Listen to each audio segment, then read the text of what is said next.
Patrick Svitek, primary political correspondent at the Texas Tribune. Thank you so much. We appreciate it. Thanks for having me. Yeah, and I have to say, just to start off, you do a great job at the Tribune, and you stay on top of everything. So, as a political geek myself, I really appreciate the conversation. So tell me, what a year this has been politically speaking. We had four special sessions, 106 days of special sessions in one calendar year, in addition to the regular legislative session. What do you make of this? Did anybody really see this coming? Look, I've been covering Texas politics for close to a decade now. It's hard to believe. I first got to Texas in 2014. And this is the worst I've seen tensions among Republican leaders in the state. And the worst I've seen those tensions really spill over into legislative process and prevent legislative progress on priority issues that even Republicans generally agree on, like property tax relief, for example. That's not even a Republican priority in Texas. It's a bipartisan priority. Democrats largely have supported those measures as well.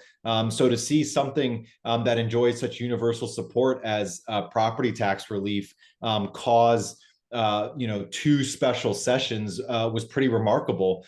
And so I do think that in recent memory, we haven't seen the tensions among Republican leaders get this bad, and it lead to just continued nasty gridlock at the legislature in Austin.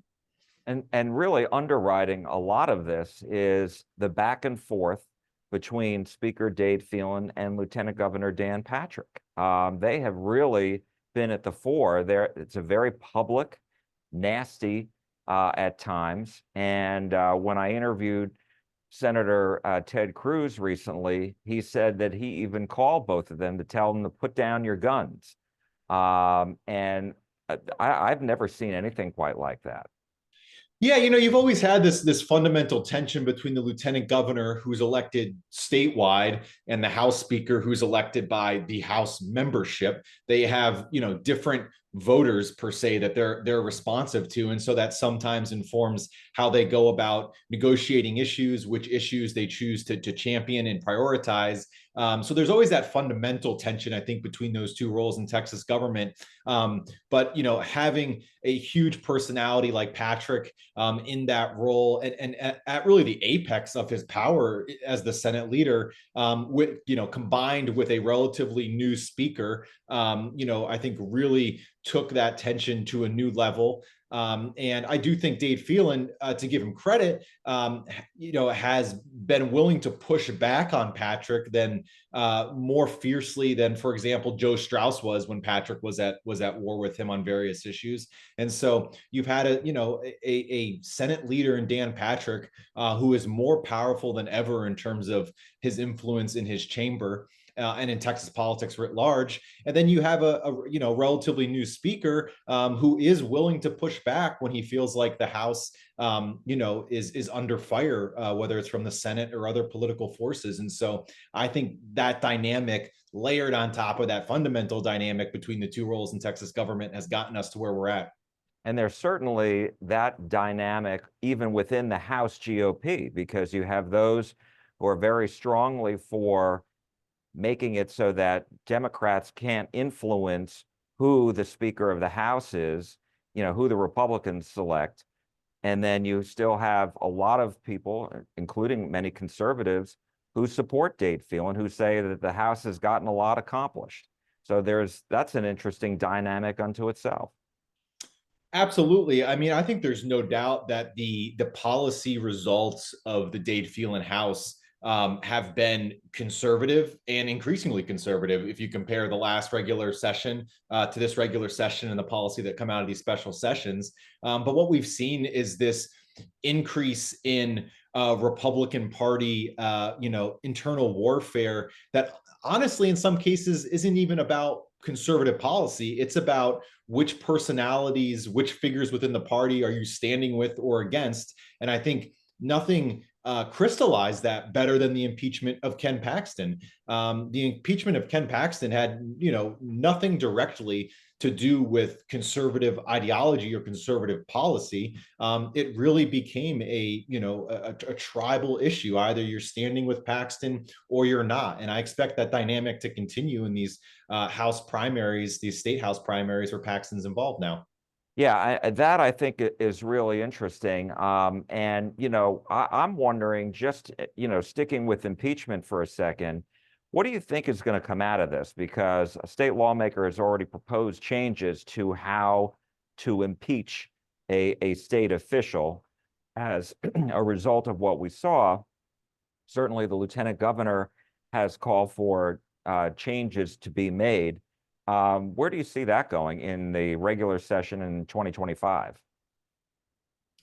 Look, as a policy matter, I think that is still very much to be determined. That next legislative cycle is a long time away, politically speaking. And while you have the lieutenant governor banging the drum about proposed reforms to the impeachment process, I doubt there's going to be a huge appetite for it in the House because it's viewed as a proposal that is inherently critical of the work that they did to impeach Paxton. So that I think is very much to be determined. In the much nearer term, you have Paxton endorsing primary challengers left and right. I think he's endorsed 3 dozen candidates in state House primaries, and most of those primary challengers, some of those open seat candidates. So you're going to have a primary season in the coming weeks and months where Paxton's impeachment is a big dividing line. And it may not be top of mind for Republican primary voters,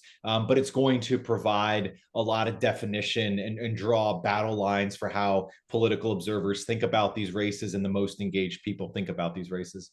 And if you look at the races that I think are really going to be the most interesting are in Collin County, because here you had 5 Republican House members all vote to impeach the Attorney General, and he is now backing the challengers of all of those incumbents: Frazier, Leach, Shaheen, Noble, Holland, and even some in nearby Denton County next door, with Mitch Little, one of the attorneys who represented him during the impeachment trial, is running against Kronda Timish. So I think that's going to be a very fascinating. Those races are going to be fascinating, especially when you consider that Governor Abbott has endorsed most of them. I think all of them except Justin Holland, because they voted to support his school choice plan, taxpayer-financed education savings accounts.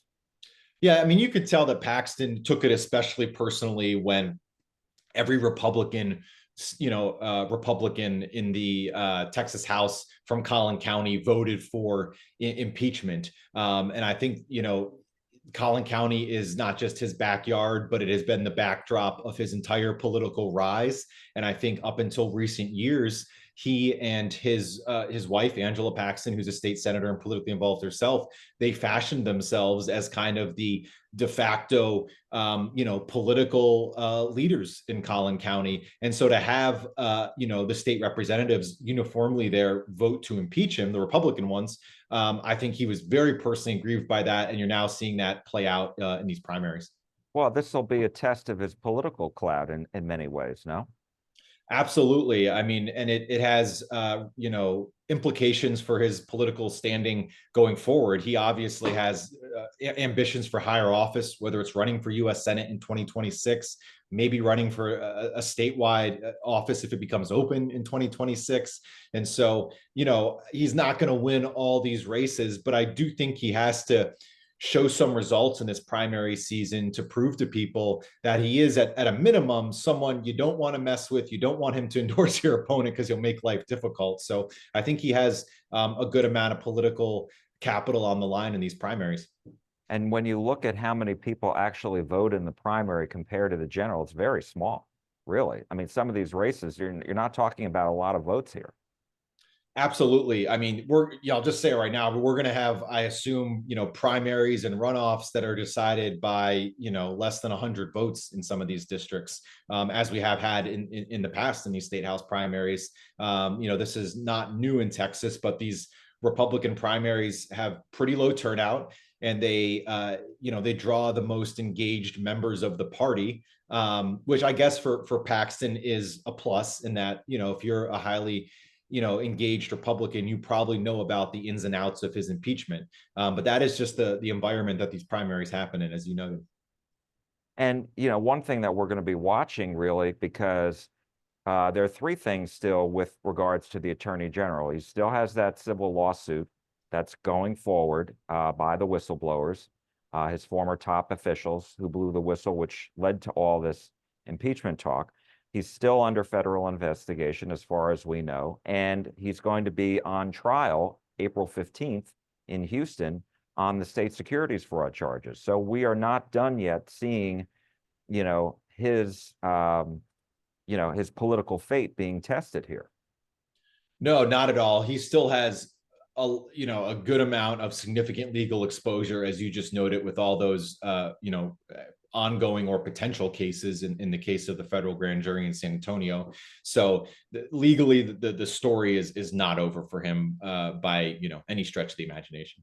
I want to go back to talk a little bit about school choice and the fact that this failed yet again in the House. And a lot of people really weren't surprised by this. And now Governor Abbott is really, pushing and endorsing the candidates. In some cases, endorsing challengers to the people who voted against this. Do you think that's going to make any difference? Look, I think there's a few different points to make on that. I do think having the governor endorse against you is not something to take lightly. The governor won re-election, both in his primary last year and in his general election last year by pretty decisive margins. His approval rating remains generally positive. He is well liked by Republicans, and so you'd much rather have him on your side than not on your side in a primary. That being said, the polling shows that this school choice issue is just currently not a high priority for Republican primary voters. And so I think if he's going to be going into these races and only campaigning on a single issue, he may have trouble breaking through to a Republican primary voter to get them to change their mind and not support their local House Republicans. So to sum it up, Abbott, definitely a real political force, someone you don't want opposing you in your primary. But in terms of the issue set here, he's going to have to try to find a way, to either focus on other issues besides school choice, or find a way to take school choice and make it an issue that Republican primary voters just care more about. And the question a lot of people are wondering is, will the governor call a fifth special session? When I spoke to Lieutenant Governor Dan Patrick, he said he would love it if he called it February 5th in the last month before the primary.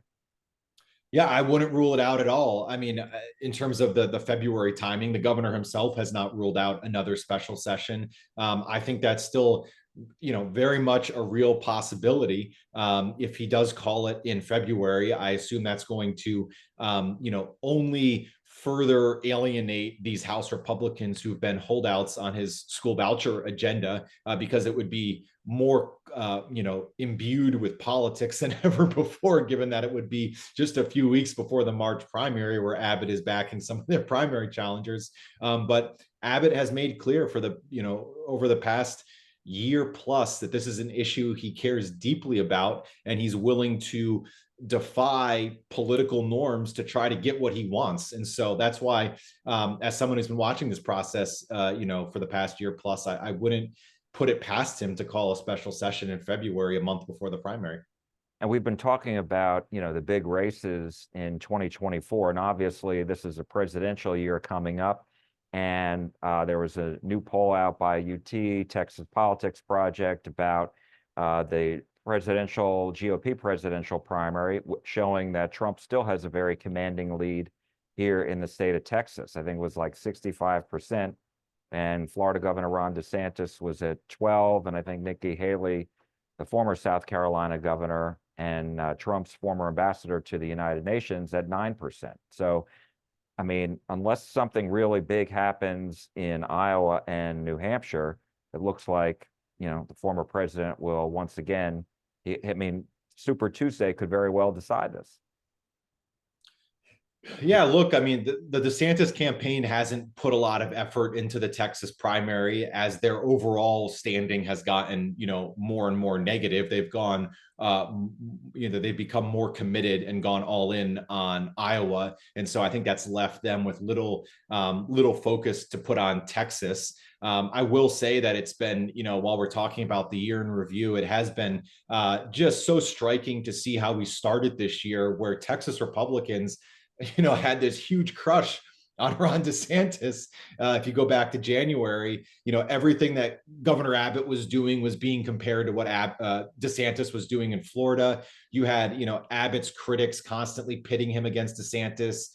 It just seems like all Texas Republicans were so excited about Ron DeSantis and so open to supporting him. And now we're ending the year with, Trump farther ahead than ever in Texas primary polling, and very few Texas Republicans, openly gushing or praising Ron DeSantis. I mean, his endorsements in Texas, have pretty much stayed static ever since, 6, 7 months ago. He still has one endorsement in the Texas Republican congressional delegation, Chip Roy from Austin. Yep. He hasn't been able to pick up any other ones, and he has certainly not made any progress with picking up support from the statewide officials.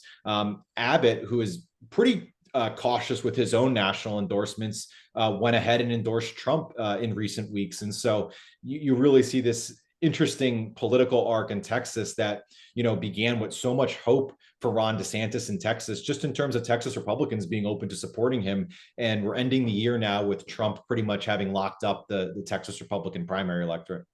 And then we have the U.S. Senate race, the Democratic primary, where you've got Congressman Colin Allred from North Texas going up against Roland Gutierrez, the state senator, who really made a name for himself this year on really trying to push back and pass gun legislation, which obviously was unsuccessful.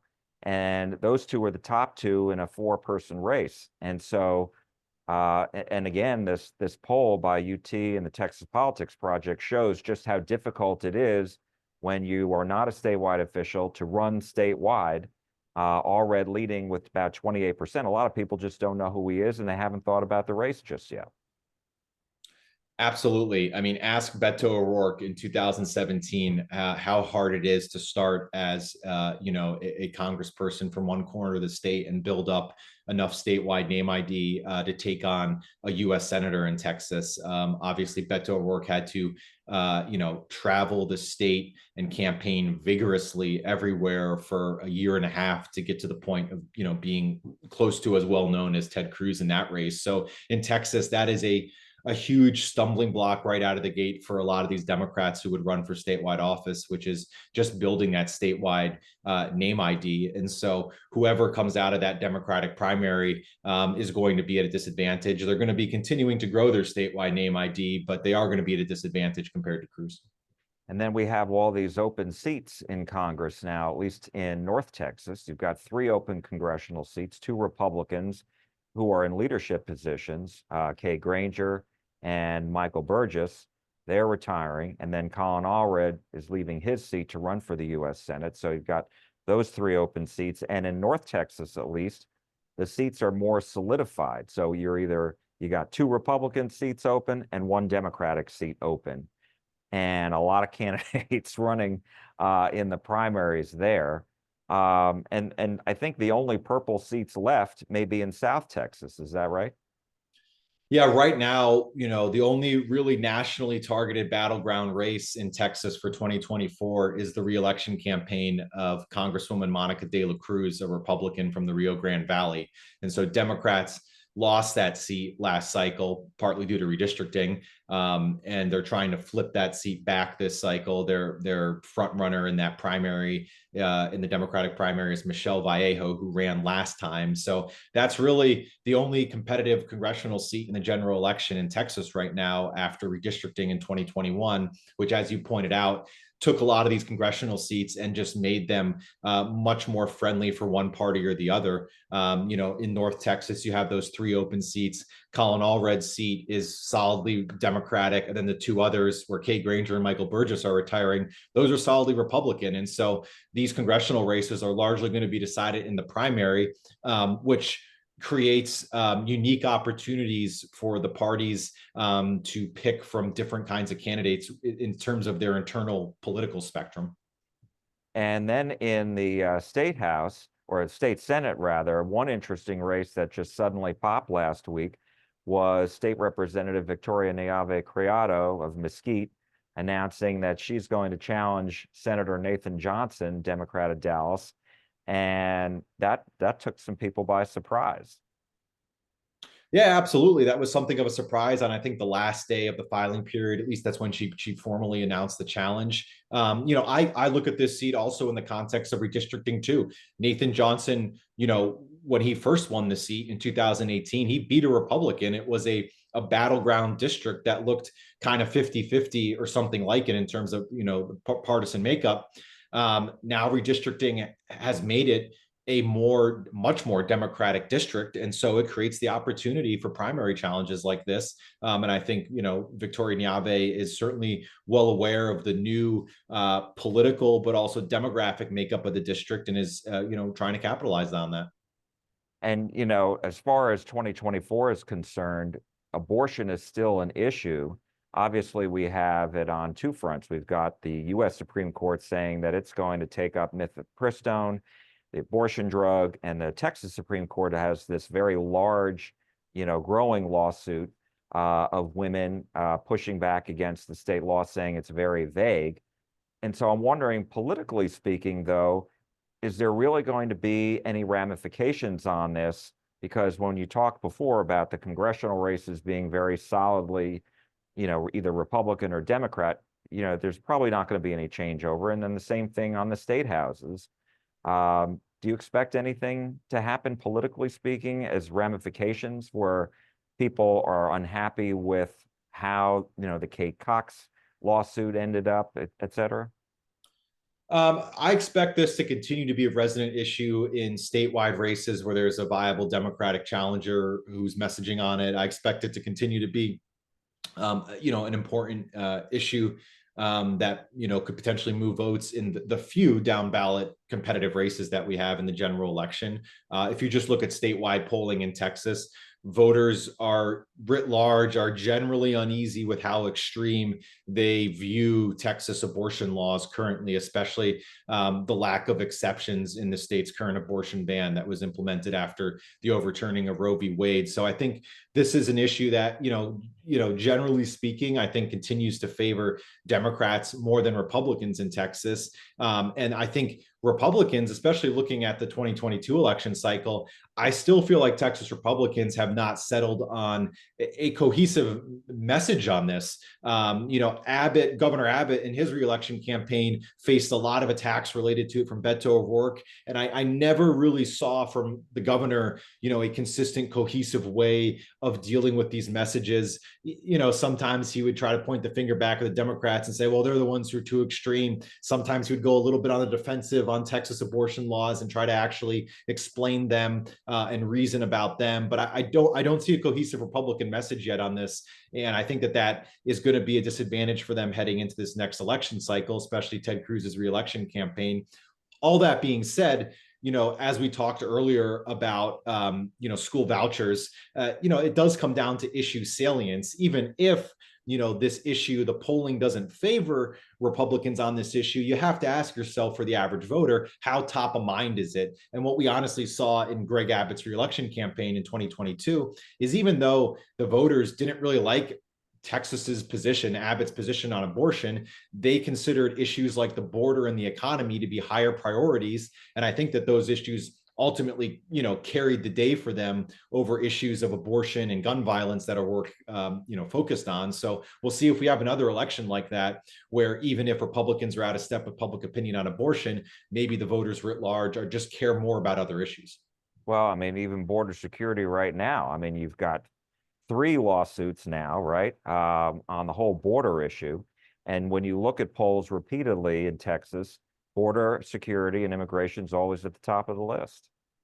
Yeah, absolutely. I mean, depending on how it's asked, I mean, you consistently see Texas voters a plurality, if not a majority, of Texas voters saying some combination of border security and immigration laws are the most important issue facing the state. And that's why you see Abbott, I mean, for the entire Joe Biden presidency, focusing so much on the border. I think in some ways, I mean, number one, it's obviously a legitimate policy issue that warrants some kind of response from state leadership. But number two, when it comes to the politics, the polling shows that it's what voters care about and consider the highest priority. So I expect to see more of that, especially as we enter another election year.